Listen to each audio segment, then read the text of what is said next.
Enumeration form দিতে বেরিয়ে অঘটন, অত্যাধিক কাজের চাপে অভিযোগ।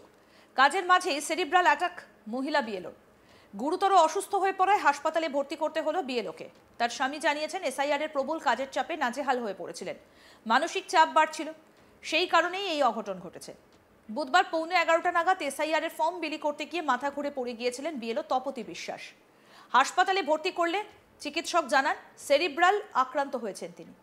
বাম দিক অবশ্যই চিকিৎসাধীন কোন্নগর পুরসভার হাসপাতালে।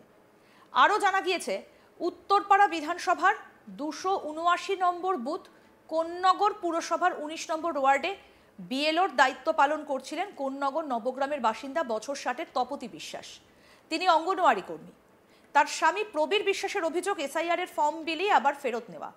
কিউআর কোড স্ক্যান করে অনলাইনে আপলোড করতে নাজেহাল হয়ে যাচ্ছিল তপতি। প্রায় সারা রাত ঘুম হচ্ছে না, এত চাপ। ফর্ম জমা করার জন্য ঘন ঘন ফোন আসছে। ওই বুথে 1016 জনের এনুমারেশন ফর্ম বিলি করা হয়েছে, এখনো 45 জনের বাকি। ওর শরীর খারাপ ছিল, তাই বলেছিলাম বিএলও না করতে। না করলে বলল চাকরি থাকবে না, মানসিক চাপ নিয়েও কাজ করছিল। কি বলছেন তপতি বিশ্বাসের স্বামী প্রবীর কুমার বিশ্বাস, শুনুন। ঘটনা হচ্ছে সকাল 10:30টার সময় আমি ওকে নিয়ে যাই অঙ্গনওয়াড়ি সেন্টারে। তো অঙ্গনওয়াড়ি সেন্টারে তো বাচ্চাদের খাবার বসিয়ে এবার বিএলওর কাগজ দিয়েও বেরিয়েছে। এবার কাজ করে যে আরেকজন, সে খাবারটা নামায় দেয় বাচ্চাদের।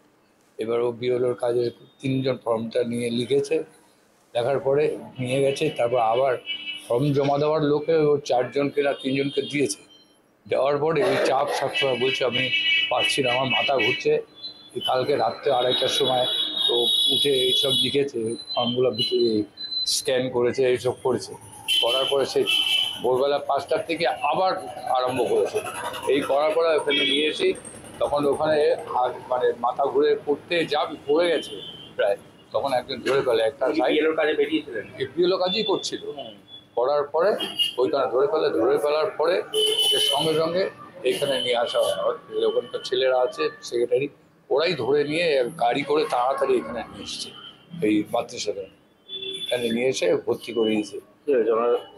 এখন বলছেন, ডাক্তার বলছেন যে সেরিব্রাল, মাইনর সেরিব্রালে হয়েছে, আর একটা সাইড অবশ হয়ে আসছে। এবার প্রেশার আছে, ওর সুগারও আছে, হাই প্রেশার হাই সুগার। এই অবস্থায় আমরা বারবার বলেছিলাম মনে হয় ওকে দিয়েন না, তা সত্ত্বেও জোর করে বলছে না দিলে চাকরি বলছে যে কাজের টাকা দিতে, কাজ না করলে অঙ্গনারী মাইনার পাবেন না, বন্ধ হয়ে যাবে।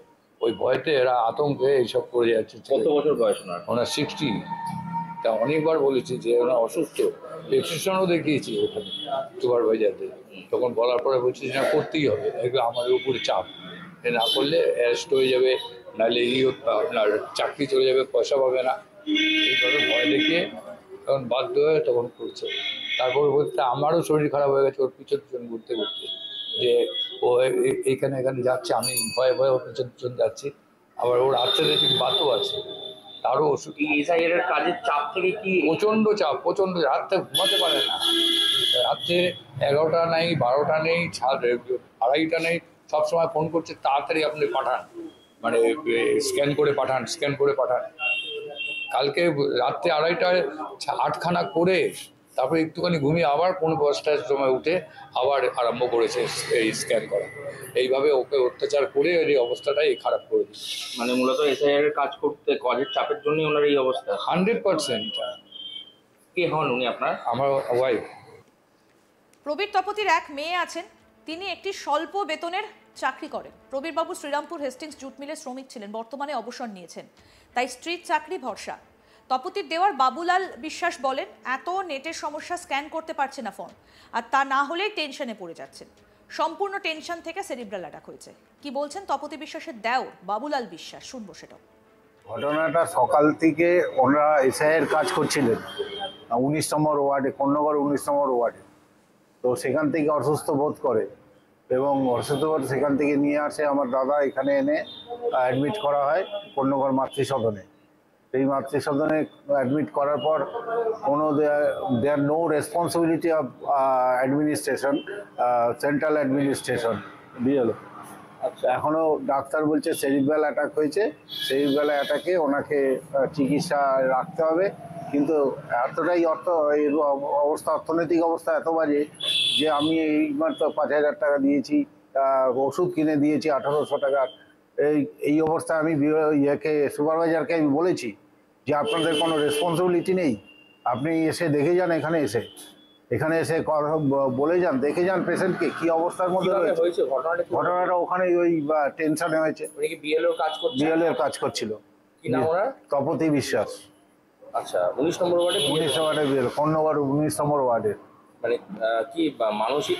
মানসিক, একদম মানসিক। কারণ রাত্রিবেলায় ফোন আসছে, 10টা 12টা 1টা নাগাদ ফোন আসে, 2:30টার সময় ফোন আসছে, আর এইখানে হরদম ওর ফোন চলে আসছে। এই এসআইআর এর কাজ করতে কাজ করতে কি একদম এটাই টেনশনে 2 দিন ধরেই বলছে কি অবস্থা। এবং আজকে ইভিনিং সকালবেলায় যখন বলছে তখনও কিন্তু বলেছে যে কি টেনশন হচ্ছে বুঝতে পারছি না, শরীর খুব খারাপ লাগছে আজকে সকালে পর্যন্ত।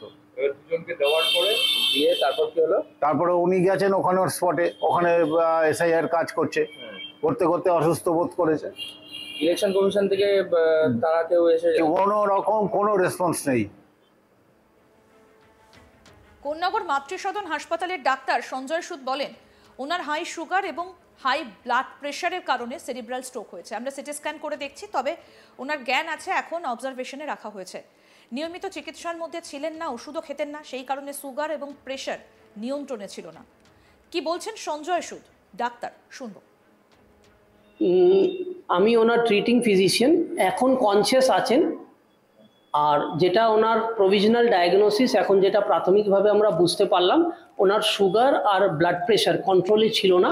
High blood sugar, high blood pressure থাকার জন্য এবং কোনো ধারাবাহিক নিয়মিত চিকিৎসা ওনার হচ্ছিল না, সেই জন্যে সেরিব্রাল স্ট্রোক হয়েছে, যেটা ইনফাক্ট আমরা বলি। সিটি স্ক্যান প্রাথমিকভাবে দেখে সেটাই বোঝা যাচ্ছে। যা দরকার ওনার প্রেশার আর সুগার কন্ট্রোল করার জন্যে, আর সাপোর্টিভ ট্রিটমেন্ট আমরা করছি, আর ফার্দার যেগুলো দরকার আরও কনফার্মেশনের জন্য সেইগুলো করাচ্ছি। এই সময় পেশেন্ট কনসিয়াস আছেন, কিন্তু ওনার ডান হাতটা একটু অবশ ভাব উনি বলছেন, যেগুলো সেরিব্রাল স্ট্রোকের পার্টলি ইনিশিয়ালি ইনফাক্ট হলে পরে এই লক্ষণ দেখা যায় অনেক সময়। হ্যাঁ, ওইটা হাই ব্লাড প্রেশারের জন্যে আর আনকন্ট্রোলড হাই সুগারের জন্য এই অসুবিধাটা ঘটেছে বলে বোঝা যাচ্ছে।